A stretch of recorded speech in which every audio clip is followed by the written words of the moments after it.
2, 1. And we are live in the present tense with Sam Stewart, 91.7 FM, WNJR Washington, and online at WNJR.org. Hope everyone is doing well on this Thursday night. We are back for our one episode this week. 2 returning guests join me tonight, and I'm super excited. It's going to be a great show, no doubt. So let's go ahead and meet our guests from the W&J men's golf team.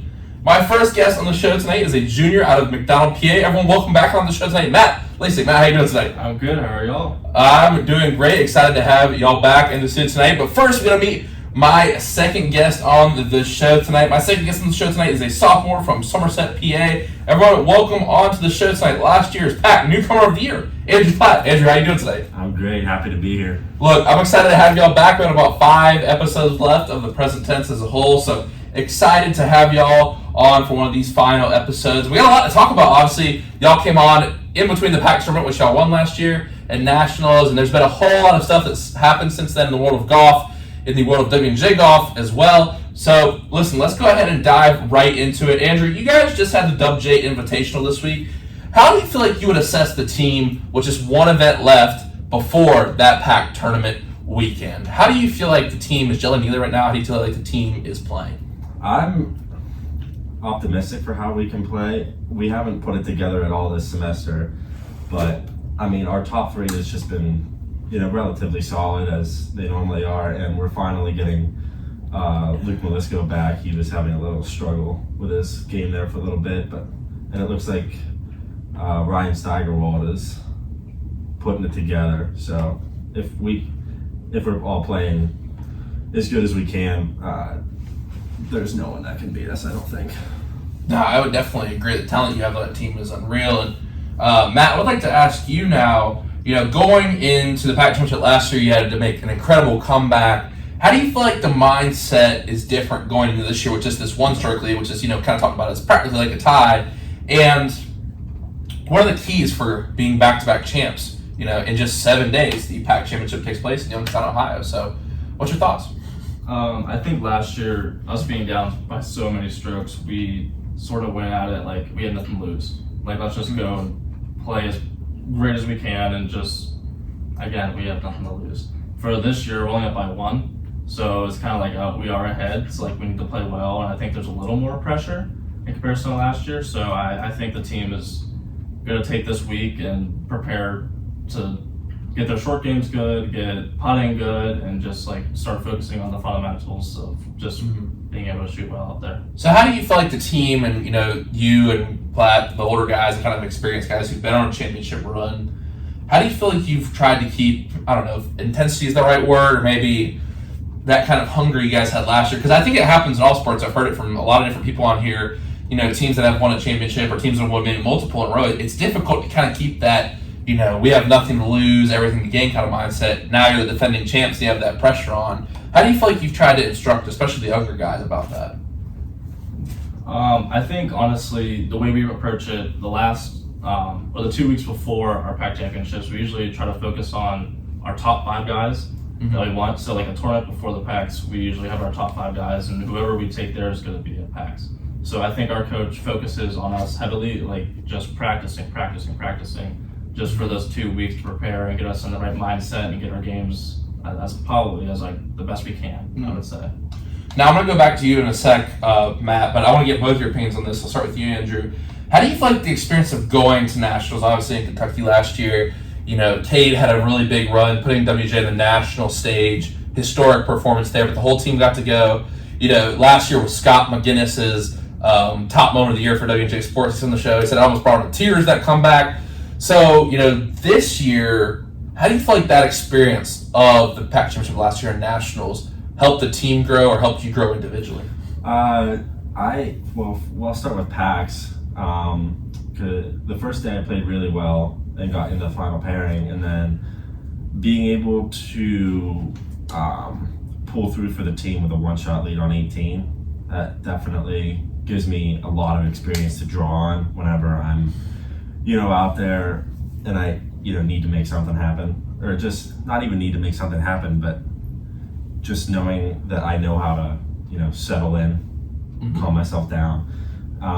That I think has proved pretty huge for my golf game. And then in nationals, being able to, Matt and I had the privilege of watching Cade days 3 and 4. Aside from 2 holes, I played pretty good at nationals. Made 2 quads, but you know, it happens to everyone. It happens to the best of us. But I mean, watching Cade, especially the last day, just shoot a near bogey-free 67 has really, I mean, you talk about keeping that same intensity. I would say I'm more motivated this year to get back and try to beat what Cade did last year, just because I saw how fun, just purely fun it was for him to be out there competing for his school at the national level. Now, for you, do you feel like there's competition every day out there at practice, or is this a thing that happens at tournaments? Like, are you the type of guy, and you too, Matt, do you feel like that benefits from that competing against guys like Cade, guys like Listini out there every day? Yeah, Cade does a lot of trash talking. Really? Yeah, so I think that proves beneficial to know how to block out the noise when it comes down to it. And just, you know, it's more of a subconscious thing, just having that like edge to just be able to, you know, block that trash out. But I didn't know he trash talked. Yeah, Yeah. Cade and I compete all the time, especially at practice. When it comes to tournaments, I'm kind of just, you know, more down the middle. I don't even like pay attention to the guys that I'm playing with. I don't know what they had on the hole just to make sure they're not, you know, shaving shots, but otherwise it's just kind of me out there just in the zone. But yeah, I mean, I would say that playing against those two practically every day this semester helps it. Wow. Crap ton. Now, how do you feel like that experience of going to nationals as a team and getting, you know, to watch Cade finish 9th, best ever finished by a Pat golfer and a W&J golfer? How do you feel like that impacted the team and kind of gave you guys experience moving into this year? It gave us a lot of confidence, I would say, in our games, and watching him do it was so much fun. Just anybody who can shoot under like that, and just he did it with such just enjoyment of, like, he had a chip in on one hole, he's making putts. Jumped 21 spots the final day. Yeah, like it was just like a miracle just watching it happening in front of us each and every hole. It was just exciting. Awesome. And I think just that bond from all of us being down there at nationals continued over to this semester and this year. We're like, oh, we love to play with each other, like our top guys. And like our competition is so much better, and we're so much more driven and focused together. And so I think we each want to like push each other each and every day in practice. Now, a couple questions for y'all individually. Andrew, obviously you played a big role on the team last year, you know, very clutch putt. But, you know, you're a sophomore now, and I think a lot of things that people experience, especially when they have success, is, you know, the idea of a sophomore slump or maybe some adversity going to sophomore. Do you feel like you've dealt with that at all? You know, having such a great freshman year, you know, bouncing back. Do you feel like that's a thing that's real, the sophomore slump, and how have you dealt with it? I came into the fall semester this year playing I played the first event pretty solid. Then I had a little slump with my game, really from right after the end of PAX last year until, I want to say just recently, I've started hitting the ball really good again. But I really just dealt with it by just kind of going back to the basics, just eliminate one side of the golf course and just, you know, stay in your own lane, race your race. So when you say eliminate one side of the golf course, what do you mean by that? Yeah, so in PAX, I didn't have any golf swing going into it. And so I just met with coach and we just said, all right, this week we're just going to hit high cuts all day. And the only place you're allowed to miss it on this golf course is right. And so that was the game plan going in the week, was the only thing, just miss it right, and then get yourself anywhere near the green too, because the short game is the best part of my game. So just, you know, being able to rely on your strengths, that your fundamentals that you have developed growing up for any sport in any field. Everyone's good at something, you know, and so being able to, especially in golf, being able to sit back and strategize around that, it's kind of part of a team sport because there's a lot more factors that are going on. But whenever you're out there and you can there's a million different ways to shoot under par. So whenever you hone in on your best skills to do so, I thought it actually made me a better player being in that slump, because of being able to look back and realize that how much of it really is mental because I had no golf swing in there, and I'm tied for third right now. So playing at my absolute worst of posting, I think it was like the second or third best score I posted up for the semester. I would say that really helped me. So just to answer your question, I would say just focus on what you're good at and focus on your fundamentals. Well, that's deep. There's a million different ways to shoot par. I like that's a very good mindset. I like that answer a lot. And Matt, kind of quite a personal question for you. What kind of makes what you've been doing in your career very more impressive, much more impressive is, you've actually been dealing with a hip injury and you actually had to finally get surgery on it. So for you, it was your first weekend back, how'd you feel? And what was the process of dealing with that injury like in a sport like golf, where your hips are used so much and, there's a big aspect of routine and practice, having to take some time off. What was that whole experience like for you? It's, we haven't talked about that since you came on last. Yeah, I have been going through a lot of pain the past, actually every year of playing in college. It just got worse last semester, and I tried to push through it, and I was at PAX, and I honestly heard it worse during that, and I couldn't really play. I was able to shoot like 81 or 83 or something like that, but that was like the last straw for me, and then I got surgery. Fortunately, though, I healed pretty quick. I got in December, and I was actually swinging a month after. So I went to the mindset of, okay, can I get to the Rawson? Can I get to April 8th to play in a tournament for Dubjay again? And I was able to. So 4 months to the day after surgery, I went to go play in the Rawson, but I didn't play like really well. I played the day previously, and I was feeling fine. It's just back-to-back days. It took so much out of my hip, and I was so sore, and I just physically could not do it. But I think pushing through all like the pain and the adversity, it just made me want it more. Of like, I want to figure out how to play well and help my team out any way possible. And if that means changing my swing and changing how I go about the game, like I'll do that. So did you have to change your swing when you came every single day? Every single day. So, why do you feel like, was that a need because of the pain? Was it, a difference in mobility? Why did you have to change the swing? Mobility. Yeah, okay. Like every day would be more like more sore, more stiff, or like I figured out, I can do this to like relieve the pain, like trying to swing here. I see. I was like, if I'm able to shoot in the low 70s or any 70s, I'll have off the team, I'm going to do it. Now, what kind of advice would you give to someone going through that situation? Specifically in golf, because I feel like, I always say this, I love having the golfers on the show because in a way it's kind of similar to baseball. The idea of your individual self is out there. And then also just the mental side of the game is very similar to baseball. But for someone who's going through a sport that is so mentally challenging every day like golf, what advice would you give a person going through an injury like that, Matt? In any sport, or just no, golf specifically? Golf specifically. If you're in pain, I would probably stop. But if you pushed through and you guys ended up all right, So I don't know. Tiger Woods does it pretty well. I would say honestly, just if you love it so much and you have that grit, just like go for it. Just keep pushing through and figure out a way to just play through the pain. Honestly. I think when you love the game so much in any sport, you want to play and you want to help out the team and you want to play individually like the best you can.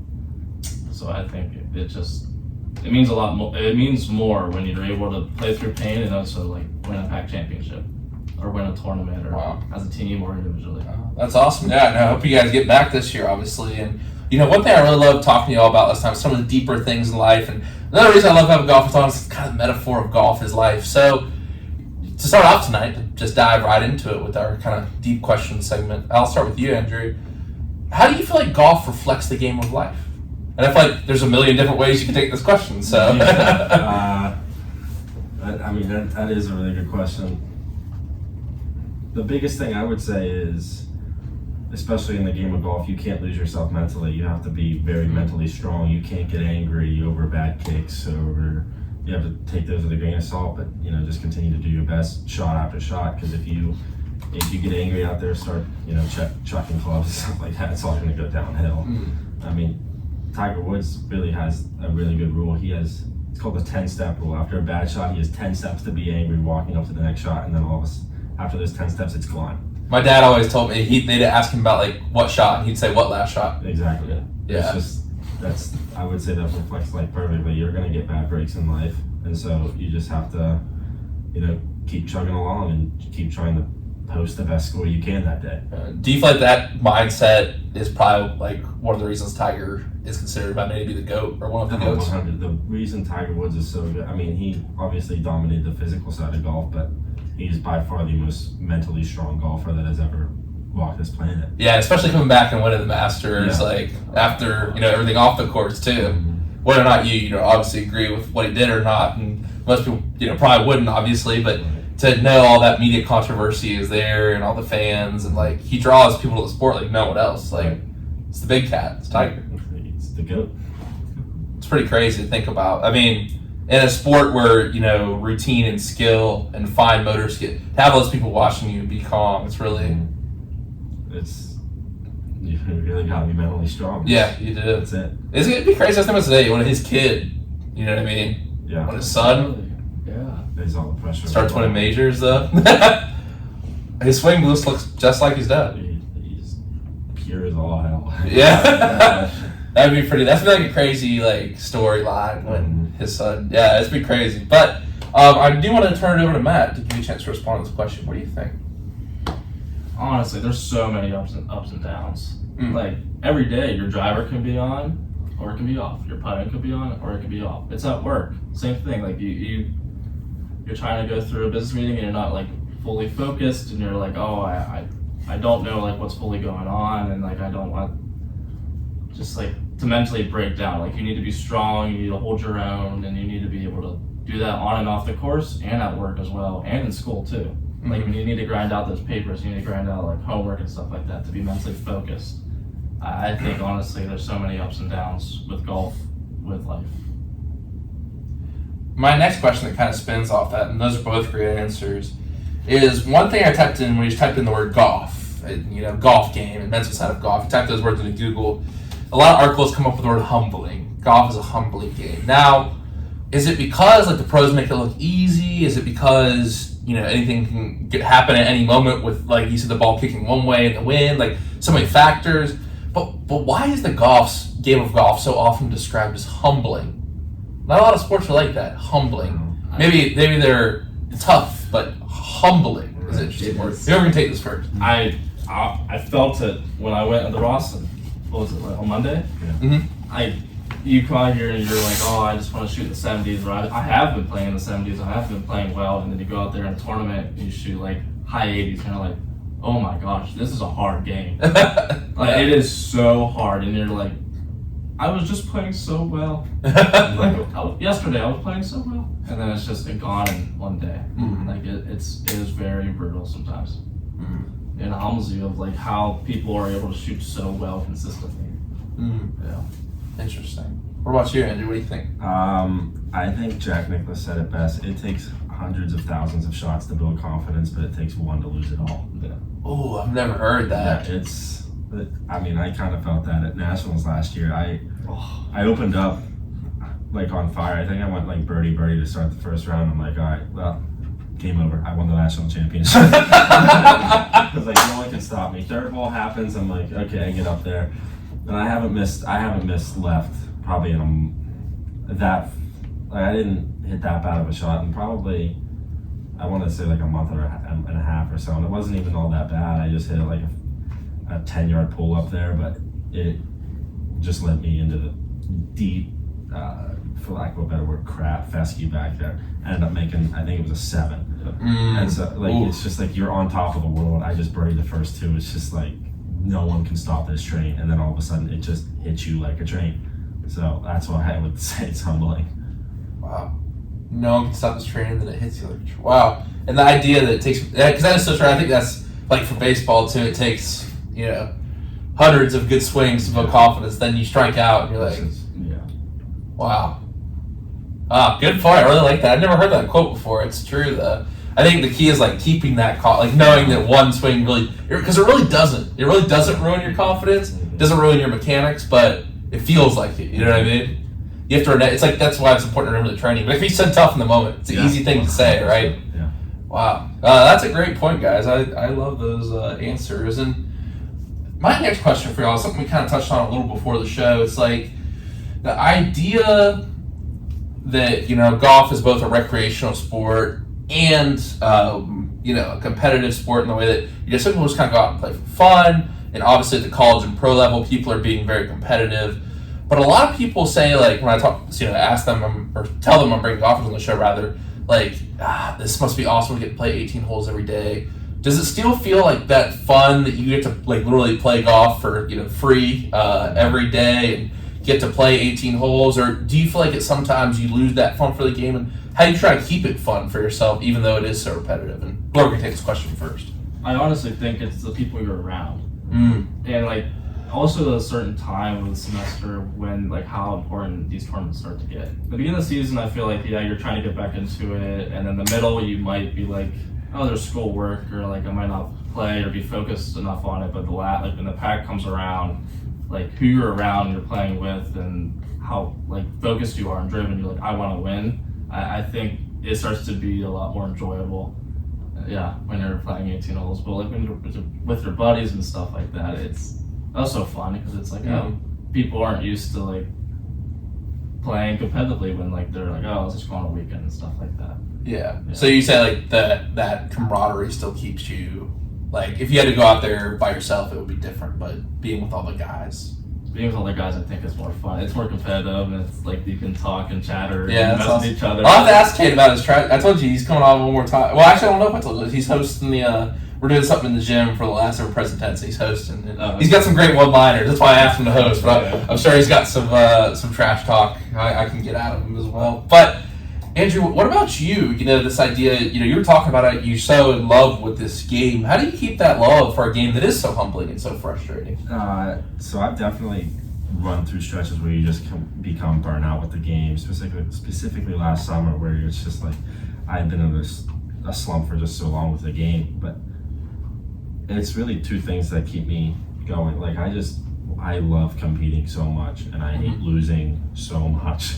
And, just working every day to, get yourself out of that slump is,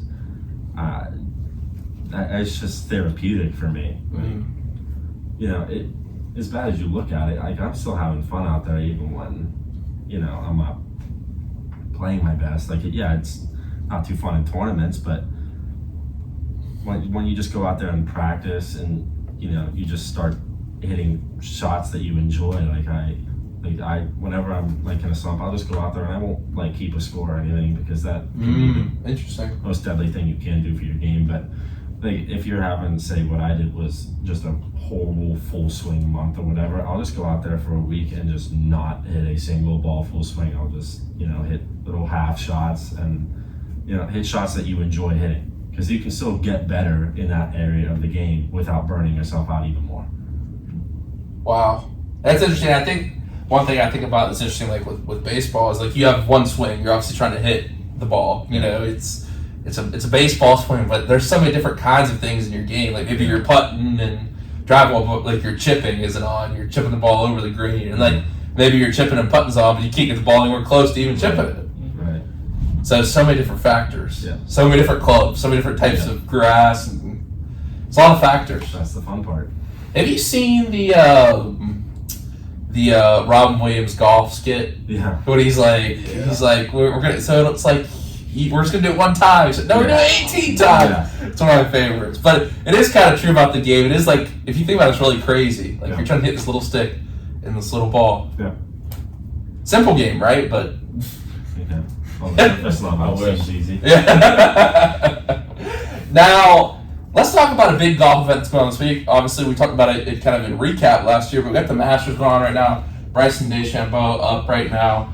So, who's y'all's favorite to win the Masters this year? I mean, obviously, he's up. A lot of people were picking John Rahm. Like I said, he's tied for first. Scotty Scheffler's in there. We're talking about some of the live guys as well. But right now, who's your favorite to win?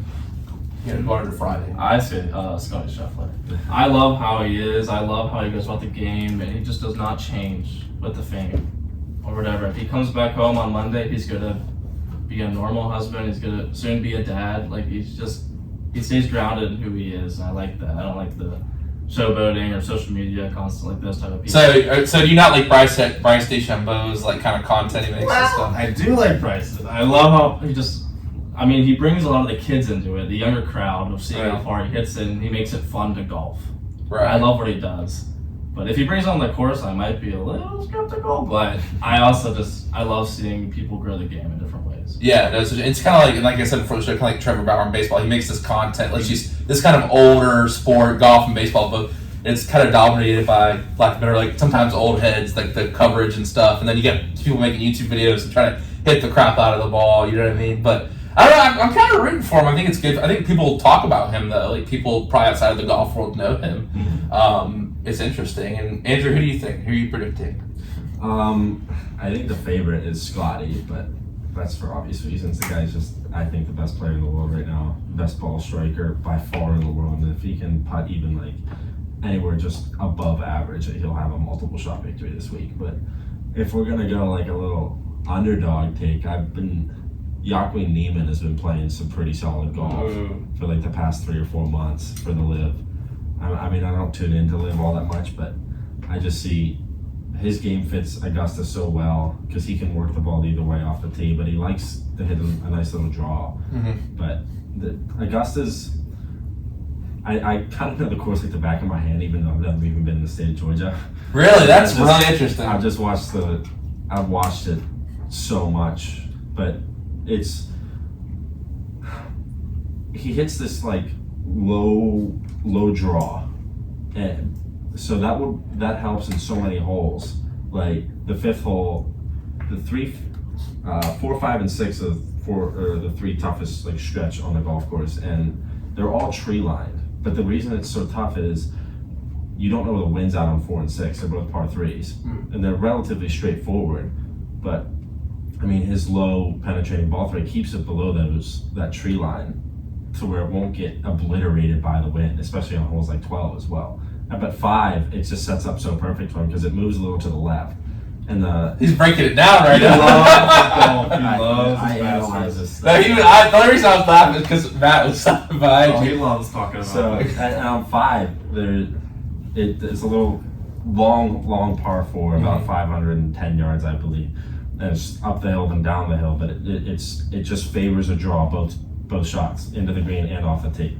If you work a cut, it's the fairway a lot skinnier, and because if you're on the left half of the fairway, you can't hit a cut. You'll hit this tree that's overhanging on the green. So I think him being able to squeeze by those tougher holes will hopefully, if my prediction's correct, pull through for him. Well, he's tied 9th, -2 right now, so he's got a chance. There's no chance. You know what I mean? There's a lot of golf left yet to be played. Now let's talk about, you brought up an interesting concept, Live. So I remember this summer, it was funny enough, we're talking about Vegas Pro Shop. I was sitting in Vegas, I saw there was an attempted merger, and I was like, what? This is crazy, all the guys who left and stuff. And like, what is the deal with Live? Like, do y'all think it's good? We talked about it last time a little bit. Like, I just remember reading that headline, sitting there at that table. I was like, wow, this is like crazy. Like, this is a Saudi-backed thing in America, and there's all those political connotations as well. We've had the soccer guys on here talking about someone like Ronaldo playing. Right. You know, so what's the deal with Live? Why is it hurting the game of golf, in your opinion, Andrew? I know that's your opinion on it. Yeah, I don't dislike Live because it's Live. I dislike it because it pulls the best players in the entire world apart from each other every week. Where the only time you get to see them play against each other, in one field of the majors. Even the Ryder Cup we lost. I mean, the United States didn't have their best players because they refused to take them off the Live team. They didn't have any of the qualifier points because Live events don't count for that, and the captain didn't want any Live guys on the team. He only selected Brooks Koepka just because, I mean, he won a major, he won the PGA. Yeah. So if he didn't pick him, I'm pretty sure he would have been like thrown off as a captain. But yeah, just like I think it's just bad for the game of golf because it rips the best players apart from each other, and viewers want to see the best players play each other every week. So you don't have any problem with it that it's like anything besides the fact that it's just dripping the players. So you think a merger would be good? I mean, yeah, there's ethical issues with it for sure. Right. But I mean, with do you like the system that the LIV plays under? The purse. I don't like the shotgun. Okay. I think there's a certain honor that you play with. Like, Golf works if you play well, like the first 3 rounds, you are in the final pairing, the last people going out with the leaders on Sunday. Right. But in Live, that doesn't happen. It's a shotgun, meaning everyone starts on one hole. So you'll have a group start on 1, 2, 3, and stuff like that. And I don't like that. If you're leading a golf tournament, you deserve to be in that final pairing to see everyone that's gone out. Does build up the drama a lot more. Exactly. Yeah. I think that's one of the best parts in the game. Like even in a small D3 pack championship, I was in the final pairing, and I thought it was the biggest honor of all time. Yeah. Coming on 18 with 300 people around the green. That's the coolest thing ever. But if you watch you can't do that because everyone else is still out on the golf course. Yeah. You know what I mean? So that's why That's a good point. I don't like their format. What about the purse and the bigger money going out? I mean, I think that'll grow the game, promote people to get into golf more, just because they see how lucrative it can be. Because I know that was one of the complaints from the guys who are leaving for LIV on the PGA Tour. You know what I mean? Yeah, because they got offered a lot of people. Like Rory got offered big money. Yeah. To go So to did there. Tiger got offered almost $1 billion to go play. That's like nothing for the Saudis. Exactly. You're No. like, how? It's such a stupid amount of money, and you can't tell. Like, if someone offers me $100 million to go play golf, I'm going. I'm just gonna. Like, you can't blame those guys for going out there. Even people say like they're already rich. I'm like, people don't understand how expensive the game of golf really is. You're traveling all over the world every single week. Right. Hotels add up. Plane tickets A lot of these guys don't make a lot. No, yeah, they pay a lot for 20th, but they make, say, at the Masters, 20th place will get $100,000. Let's just say it. But you also have to take into account they're flying all over the place, getting lessons from the best coaches in the world. It's not cheap at all. Keeping equipment up to game. 10% to their caddies. 10% obviously goes to their caddies. Roughly. Like it's. See, I should get in the caddy. I've been trying to make connections. I'll just tell you. Yeah, like they make a lot of money, 100%, but it's not as much money as people think. Like they'll just see the winner of the Masters this week could get about $4.8 million or something like that. Yeah. But a lot of that they have to go pay off all their travel, all their food, all their and that's the top guys. There's a lot of guys in the PGA or PGA aspiring that are not even close to making that. Well, if they're lucky, they'll make $25,000 a week. Yep. If they make the cut and place 40th, 50th. Yeah. And that's extremely hard to do that, believe it or not. Right. Making the cut on a PGA Tour event is unbelievably difficult. Yeah, I'm sure it is. Wow. So, what's your thoughts, Matt? Do you think the merger should happen? What should be the name it goes under? I mean, that's another point. Is like, do you call it the PGA? Do you call it Live? Do you think it's good for the PGA just to say, hey, let's just kind of go with this merger? Or do you think they should keep fighting? I think at some point Live will probably go away. Really? Hot take. Probably, because I think some of the guys in the Live want to come back. They enjoy playing with the guys on the PGA Tour. And I think the PGA Tour guys love playing with the guys in the Live, even though they'll say some comments of they hate it. Yeah. At the same time, it's better competition. Like everybody tunes in every week to watch the best players play. Right. Not even just in the majors. There's designated events now that earn a lot more money that these guys have to play in. And I think having better players in those will just bring more people and more fans. Yeah. A lot of kids love some of the guys in Live. They're growing up watching these guys hit bombs and just have fun with the game. Yeah. I think the central theme we're getting is bad for the growth of the game that you don't have the best players playing. It'd be like if you had the Eastern Conference and the Western Conference and they never played each other in basketball. You never got to see, I don't know, you never got to see Steph Curry play Jason Tatum or something like that, you know what I mean? Or LeBron play Joel Embiid. Like, you never get to see those, or better example, Nikola Jokic play Joel Embiid. Like, the two best guys in the game. It's like, I don't know. I think I agree with you that I don't think that's good for the game. Although I'm sure there's a lot of legal stuff and political stuff that's going to go behind this. I know Congress was investigating too. So yeah, it's going to be interesting to see what happens. Obviously, a lot's changed just a year, and we're talking about the Masters today. See, speaking of other sports and the Masters and stuff, where do you think the Masters ranks in sporting events? I'm sure Andrew's going to say number one, but we just had March Madness. You got the Super Bowl, NBA Finals, NHL Finals, World Series, the big sporting events. Like Wimbledon? Oh, I love our majors. Okay, I'm a little biased. Well, you guys are golfers. Yeah. I love our majors. I feel like there's so many fans that come to watch golf just for those. Everybody loves the World Series, but I don't know if people really watch the postseason as much. No, but so the problem with those I think the reason that people like NFL, we talk about like I don't know what to call it, why the Super Bowl is the most American institution, and if you guys take sports communications, really cool class, like bringing out all the political and economic social reasons. But one of the things too that is easy to hop in on the Super Bowl is just one game. Yeah. Like even the Masters is 4 days. You know what I mean? So like Super Bowl, you can really not be invested. You kind of just turn on the TV. You're sitting there. Well, this year it was like 4 hours, but but I don't know. March Madness is kind of up there. You know what I mean? I don't know. And honestly, well, part of it too is this year the women's tournament. I don't know if y'all watched any of the women's games. Caitlin Clark. Oh my gosh. Yeah, I watched. Like that, she was so good for women's basketball. That was the first time I ever watched. Yeah, she's growing the game in an immense way. She's like the Michael Jordan of women's basketball. I think she's the Steph Curry. In the way that she just brings people to the game. Yeah, that's a good point. Michael Jordan brought people to the game of basketball. What I think that Caitlin Clark is really, like, I couldn't, 2 years ago, I couldn't name you a college female basketball player. I really couldn't.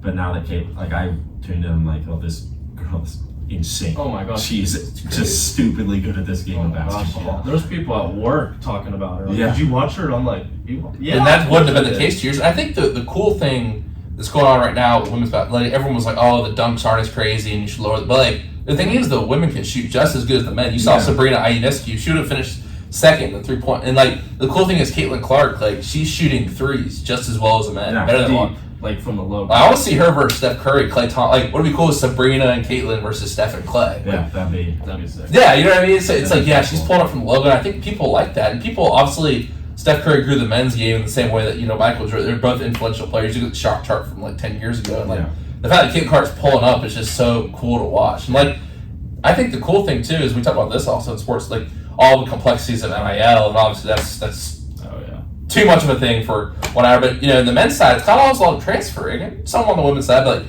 you get these cool players who've been there for all 4 years, like Caitlin Clark, Paige Buchers, Angel Reese. Like you got like stars, and people are like giving hot takes, like I don't like LSU because Angel Reese, or I don't like Iowa because I don't. And that's like cool. I was more into it than like I wanted to see Zach Edey shoot like 20 free throws. You know what I mean? Exactly. DJ Burns from Raleigh, though. Y'all know DJ Burns. Oh my gosh. Yeah. So he was a good story, but. It's cool. We talk about like DJ Burns and Golke from Oakland. Yeah. They both got they were both very virtually unknown. Yeah. I mean, people in Raleigh knew DJ Burns. He was probably state's best player, but But yeah, they did like commercials right after the game. Like Golke, did y'all see that? Like into a TurboTax, like in the lobby, he's like dribbling around talking about TurboTax.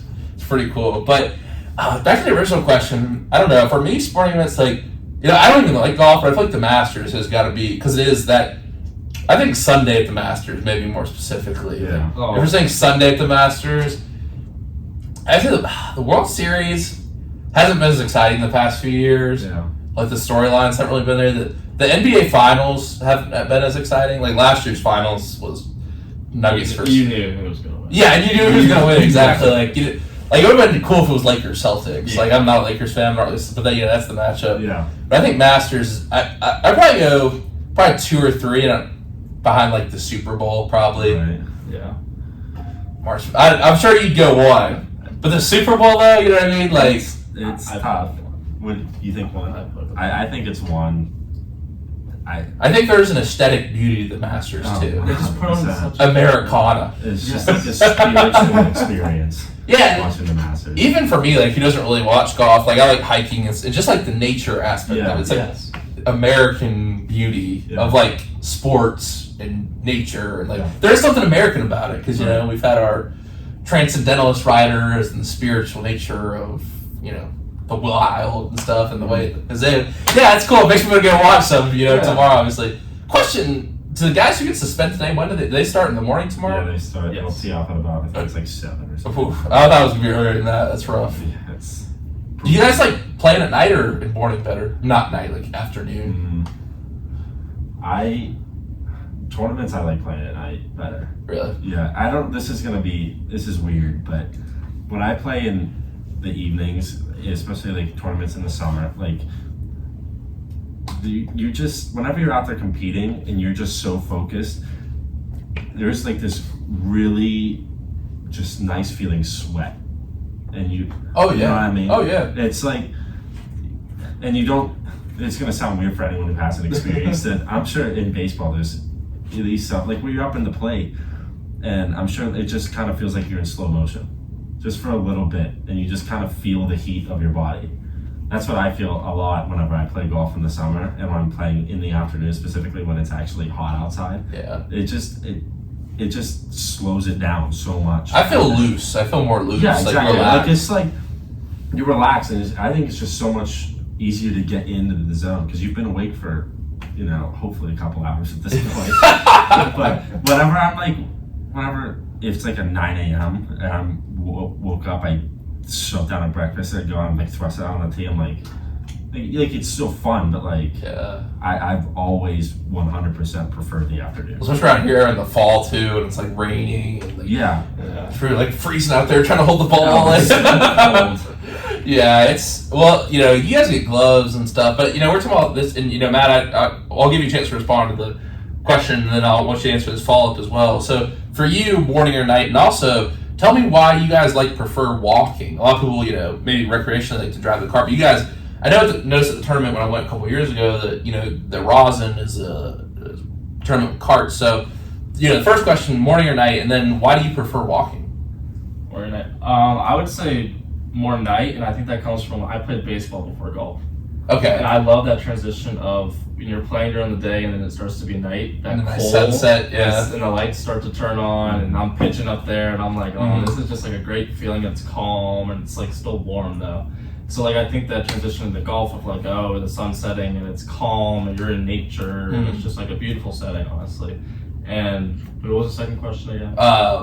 It was about I'm blanking on it now. What did I ask? The carts. The carts, yes. The carts. I didn't have it written down. We talked about it before the show. So the walking. I think walking because it's just again the nature and the beauty. It's in slow motion. Like you're just walking out there and it's calm. Because when you're in a cart, the wind, it's hitting you and messing up your hair. Yeah, Messing up your flow. Kids got the flow going these days. Yeah. Top. Yeah, I just love walking. I just think it's just more peaceful that way. Yeah, I get that for sure. And you said, Andrew, I want you to talk about this a little bit for maybe people at home. It's like the timing gets changed. I think that whenever you're playing good golf, there's a certain pacing and you're going at your own rhythm. Whenever you're in a cart, and you hit a bad shot or whatever, and 30 seconds later you're standing over your next shot, it's just I personally feel that it's way easier when you're walking to just clear your mind and stay in the moment. Whenever you're in a cart, you have to jump in with this guy that you probably don't like playing with. So you're like the opposite of Malesko. You don't like talking to anyone. During practice rounds and stuff like that, I'll be talking, but whenever it's a tournament round, it's just kind of you're in your own zone. And it's whenever you start talking to people, you start focusing on the conversation more than you do the round itself, and I think that takes kind of the fun out of it. Especially when you're out there with someone you don't like. I'll talk more with people that I enjoy being out there with. At Nationals, I got to play with a good friend of mine, Will Kajawa, both days, and we had a good conversation the entire day and still managed to stay focused, both of us, the entire day. But whenever I'm out there with someone that is just they won't stop talking, or they're just hard to focus with, it's just you just try to avoid them. Matt's out there, you're just trying to stay away from him. Yeah. I'm pretty good at distracting when I can. Alright guys, of course, it's time for trivia here. We're going to listen to some music. Y'all know how it works. Ask you questions, you get to talk during the break, and when we come back, we'll talk about some fun stuff, and obviously do the quote of the day segment that I brought for us today. So let's go ahead and see if y'all can go 2 for 2 tonight. Got a couple of good questions here for y'all tonight. The first one is, what golfer was nicknamed the Golden Bear? And second, who was the first golfer to reach $1 million in earnings on tour? We'll get your answers after the break. This is the Present Tense with Sam Stewart, 91.7 FM, WNJ Washington, online, WNJR.org. Technicals. I know the first one. I don't know the second one. I also say Arnie. I was also going to say Arnie. Yeah, Jack Nicklaus. I have a shirt, Golden Bear shirt. Why is he called the Golden Bear? I couldn't find it. His yellow. Sunday yellow. Oh, okay.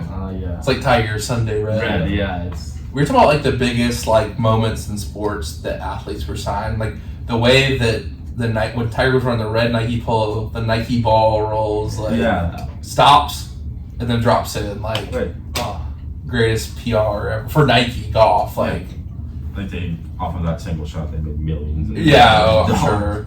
Do y'all remember when Zion blew his shoe out? Oh my gosh, yeah. They lost probably as much money that day, right? Not their greatness, especially that's in that slow motion. You see the Nike logo. Yeah, exactly. Yeah, the best basketball player in the country just goes down. Yeah, Nike product. It's like y'all remember? It was like I think it was a 2013 finals. Maybe LeBron was cramping up, but he wasn't a Gatorade client. Y'all remember that when he was like cramping up in the finals? Yep. And they were like, Gatorade, not our client, not our client. What are we doing? Yeah, the sports media classification class, I think you guys would like that because you guys like a lot of different sports. Just like talking about NIL and like the history of like sports, like nationalism and like boxing, like German versus American fighters. We've talked about like sports gambling. That's an issue I'd love to do like a full like hour podcast on. Like, I honestly think it's like a really bad thing for sports. Like in a lot of ways, like people are getting turned into prop bets. You know what I mean? Like, and obviously we don't sports bet because we're student athletes, but like I don't know. I just noticed that people like, I don't know, just people like ESPN, like you're seeing all these shows, like so like it takes away the magic of it a little bit. Yeah. It was all things like doping, like we're talking about like Lance Armstrong next week and stuff, like the whole Live Strong thing. Like, is it okay to cheat if everyone else is cheating and stuff?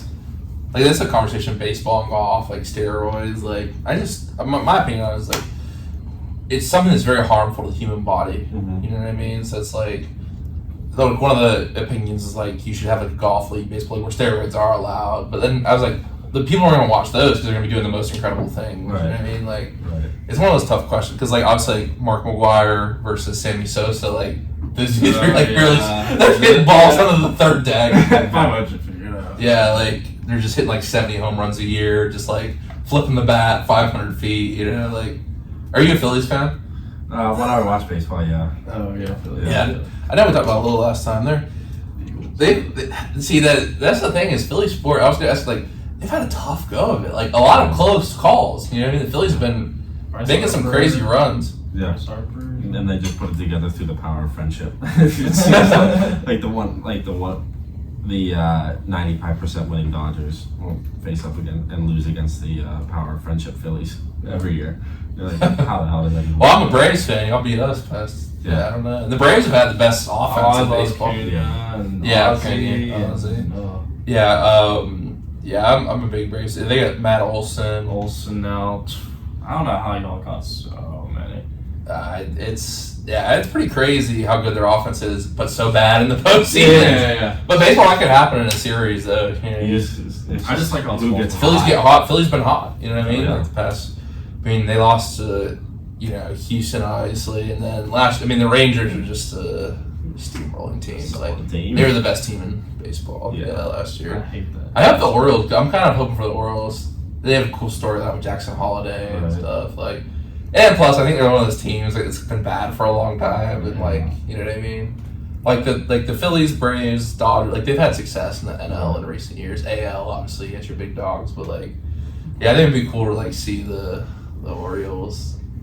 Pirates. Yeah, the Pirates too. You know what I mean? Young Bucks are hot. The Bucks are hot. They start hot every year. Yeah, but I was just about to say, they started hot last year too. That's my dad. Y'all didn't ever get rid of David Bednar. Yeah. But I think you should make Chapman the closer. Oh, he's just more fun to watch. Yeah, his gas. But he's a good setup guy too. But yeah, Bednar's cost y'all like a couple games. 4.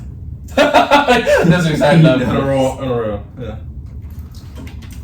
We are back on the present tense with Sam Stewart, 91.7 FM, WNJ Washington, and online at WNJR.org. Today we're talking with Andrew Platt and Matt Lacek from the WNJ golf team. Before the break, we asked Matt and Andrew their 2 trivia questions tonight.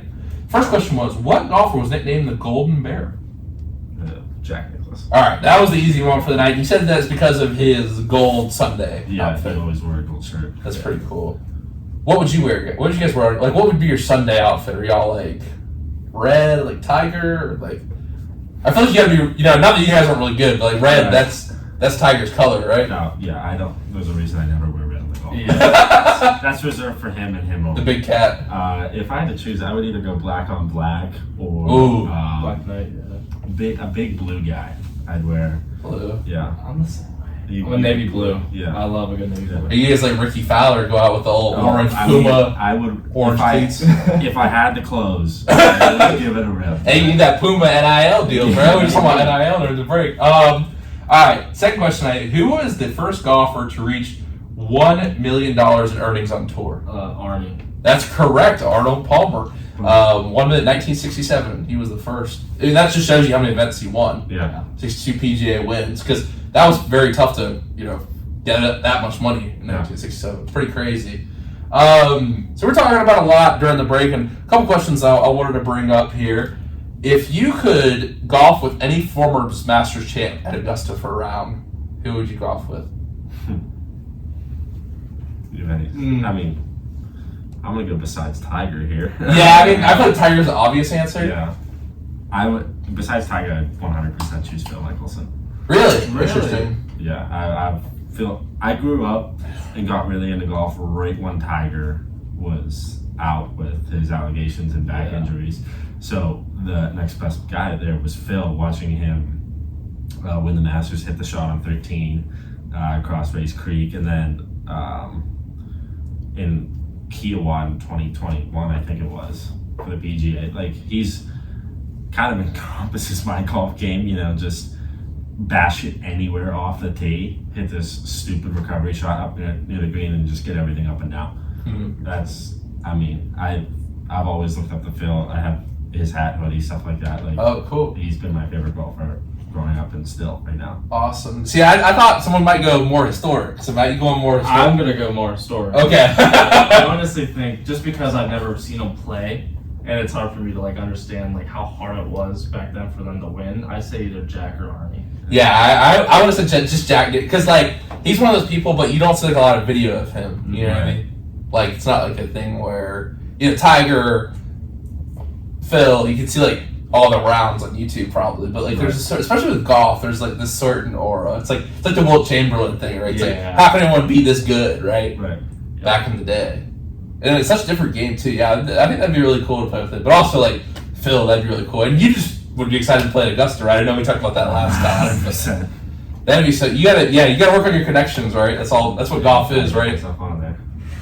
That'd be so cool. I mean, it's like there's a certain club, right? You have to be very exclusive to get in there to even play a round. Yeah, But you can't just pay. You have to be invited, right? Yeah, you have to be invited on, and you can't just buy a membership there. You have to be invited on to buy a membership. Well, they have a list that they have, and it's Congress people, It's years. You have to wait years. Yeah. CEOs of billion-dollar companies. Strangely enough, the easiest way to get on or to get an invitation at Augusta, or to be a member at Augusta, is there's just one story where this gentleman somehow got invited on, whatever, and he makes a hole-in-one, and so he gets a painting. Augusta tries to sell him this painting of his hole-in-one, right? And they offer it for him for an absurd amount of money. I think it was $50,000 or something. He was debating. He's why would I ever want to buy a $50,000 painting? But he ended up doing so because he thought he just made an ace at the most prestigious golf courses. It was Augusta National was giving him an entry fee. That was his entry fee in disguise. The easiest way to get on there is to make a hole-in-one. Wow. That's crazy. So you get invited and make a hole-in-one. Yeah. Yeah. So just get invited, I guess. Yeah. Just sneak on. Yeah. Wow. That's a cool story. I've never heard that. That's really interesting. I hope all the Masters fans appreciate that story out there.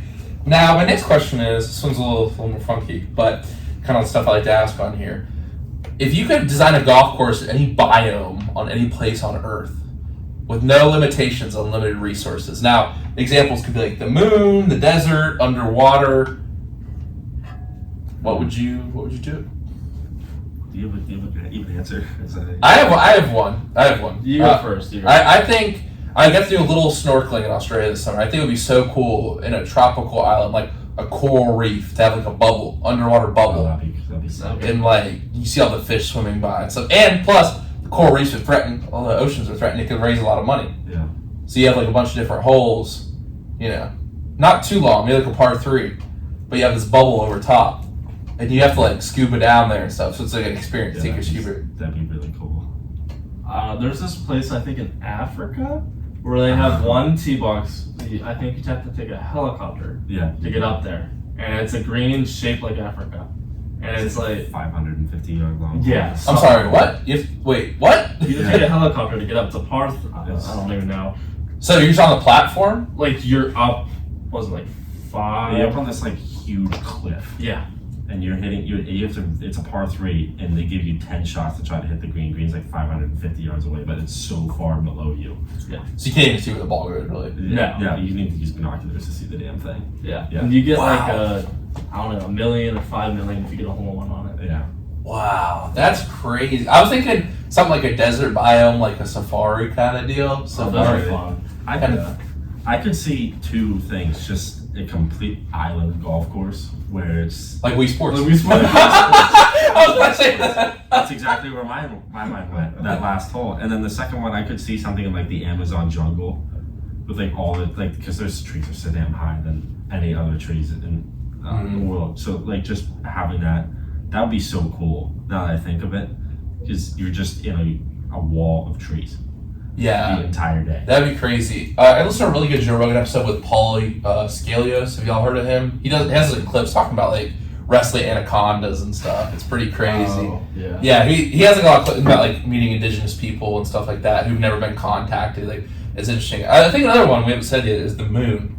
Now there's less gravity, but that'd be crazy because there is some gravity. Yeah. So you could have like obviously there's a lot of space up there, a lot of craters and stuff. That'd be cool. That'd be interesting. You hit the ball a long way. Yeah. You know what's funny, Andrew, is me and my brother, the way you talk about Augusta is the way we talk about Wii Sports and Wii Sports Resort Golf. We'll play the Frisbee golf and the golf. Because I can name all the holes right now. The first one is like basic. The second one, you gotta go around it. Yeah, you gotta go around it. Yeah.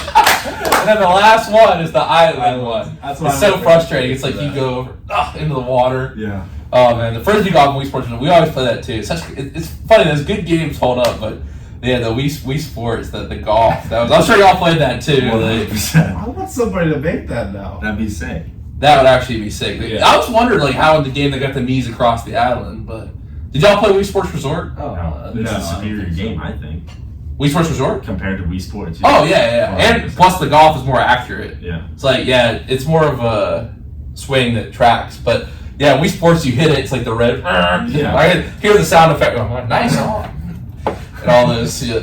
Oh man, I think Wii is one of the gems of our childhood. That still is fun to It this was so day. much fun. Yeah, the Wii Sports was a very good game because you had basketball. Mhm. Basketball, you had like skydiving.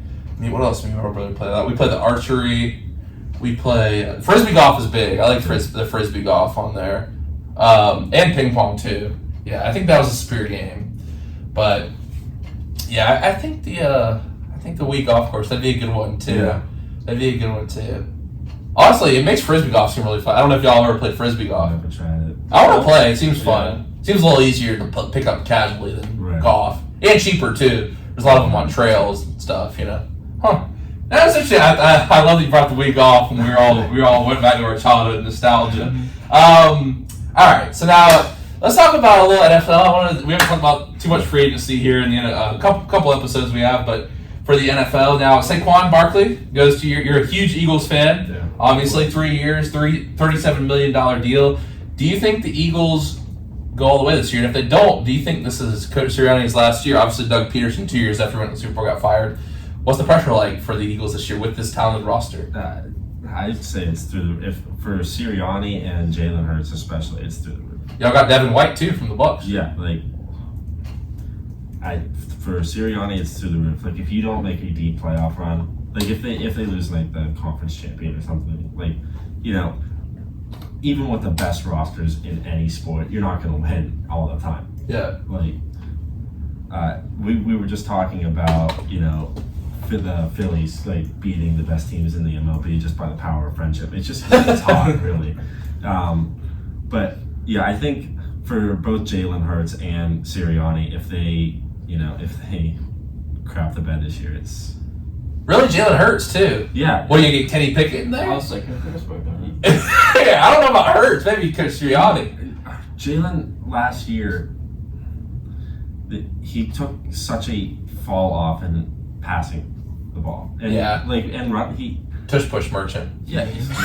Last year, that's what he was. The year prior, he wasn't. I will fully stand behind that. He was one of the best quarterbacks in the league. Last year, that's really all he was. And it could become down to the offensive play calling because it was just a boatload of garbage. Yeah. Brian Johnson should have never, ever been an offensive play caller, ever. Yeah, I don't know. Like, against they were talking about that Bucks game. Like, they kept throwing these screens, and the Bucks had good linebackers and D linemen. They were lighting them up. Yeah, if you'll...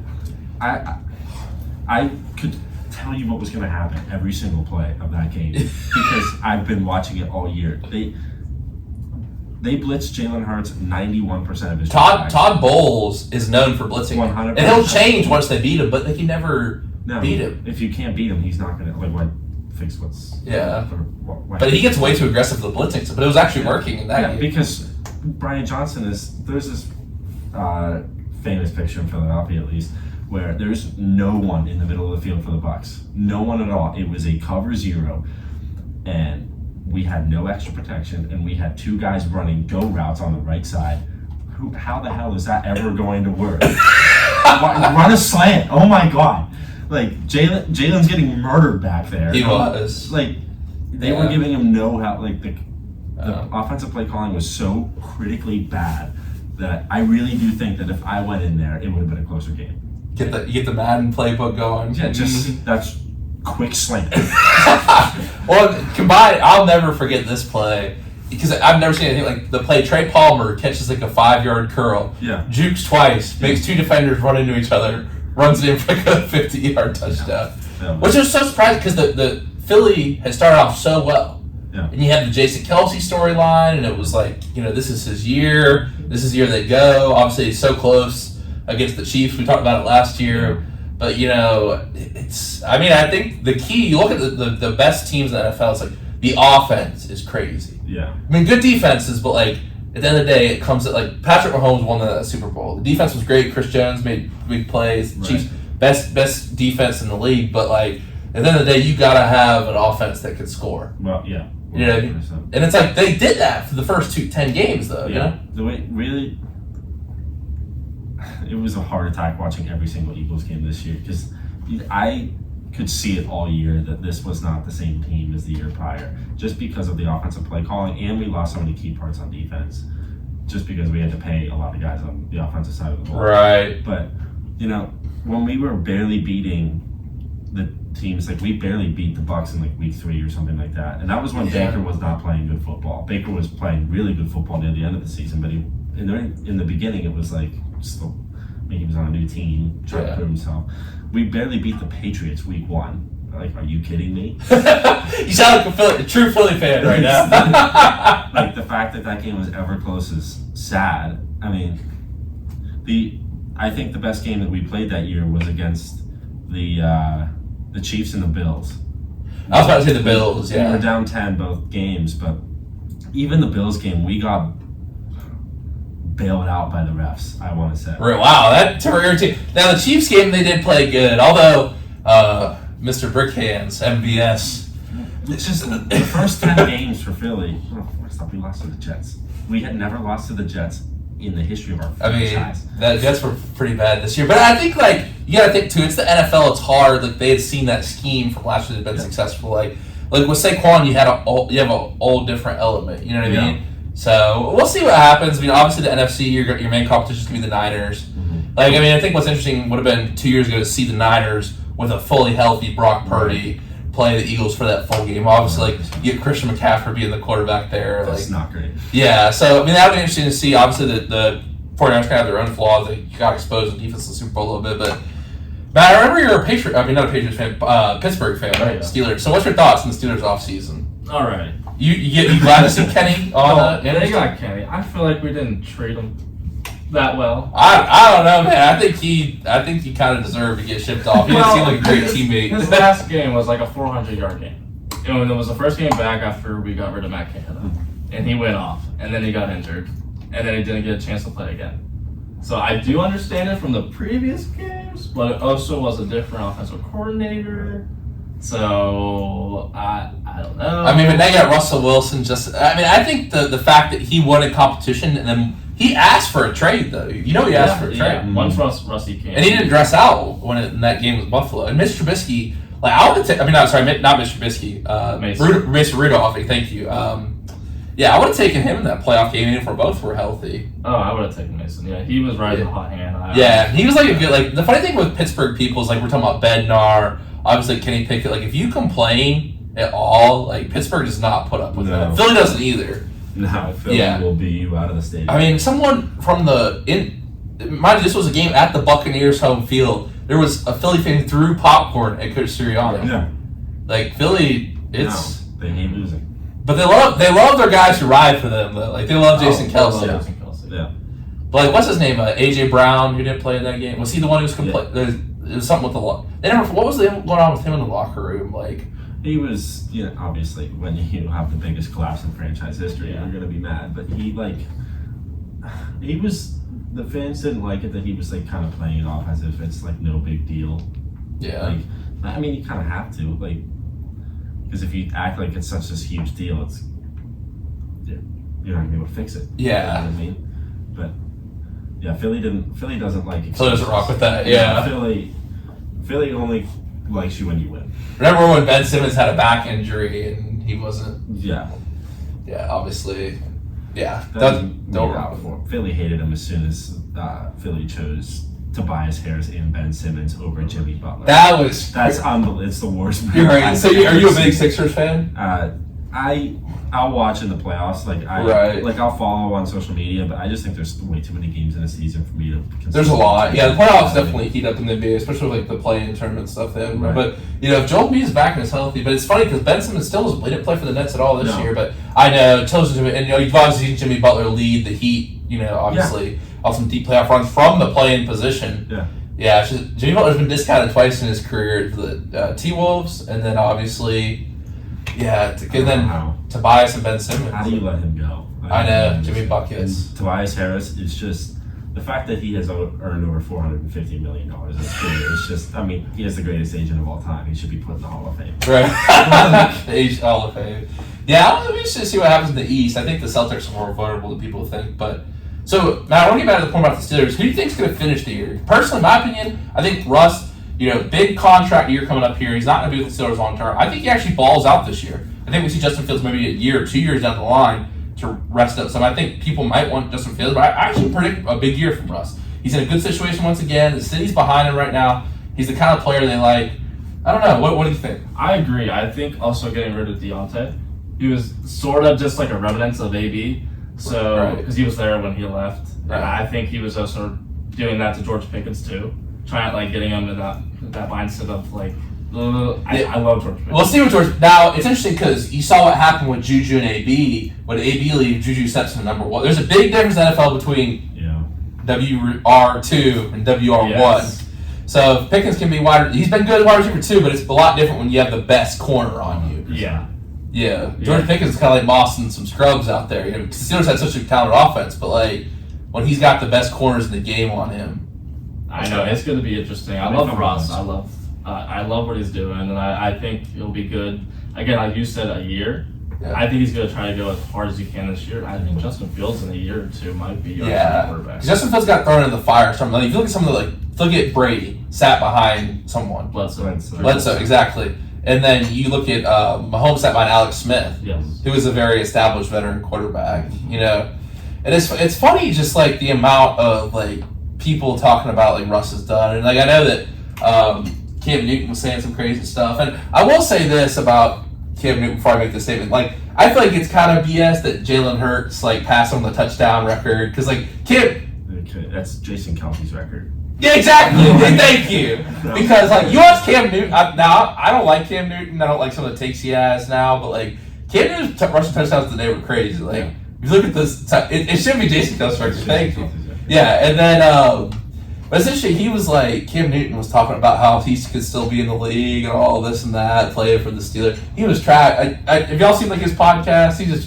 He makes some wild clips with his crazy hats that he wears. But yeah, it'll be interesting to see like how that tush push play turns out without Kelsey. Yeah, I mean, you sall have big guys. You saw Lane Johnson out there. Lane Johnson, Jordan Mailata. Yeah, you still have. Did you know for the body issue, the Eagles offensive line did a shoot back in the day? We were talking about that in sports communication class. Like, the magazine where, like, the athletes post the Eagles. They did that. Yeah, Lane Johnson did it. It's funny. Yeah, the Eagles did it as a whole lot. It was pretty funny. You have to look it up. It's funny. Yeah, we'll see what happens there. But I don't know. I think Russ is going to have a big year. I think he's getting too much hate. Was my point with that whole story. Yeah, we're very brutal fans. I feel like sometimes because we're so used to winning. Yeah, in Philly because it's hockey and football. We're used to like winning and going to the playoffs. We'll see what happens with the Steelers. I think it's a big. Talk about a big year for Sirianni. I think it's a big year for Tomlin as well. Yeah. So we'll see what happens. I don't know. I feel like I could definitely see. I hope the other coach Sirianni is listening tonight, but I can see Coach Sirianni definitely getting fired if they don't get because the expectations are so high. Yeah, Jeffrey Lurie does not. I mean, we fired a Super Bowl winning head coach 2 years later. But I don't agree with the firing whatsoever. But Yeah, I mean, I think it's got to be now. A question we've talked about. We brought up football in here. Who are y'all taking on the last drive, Mahomes or Brady?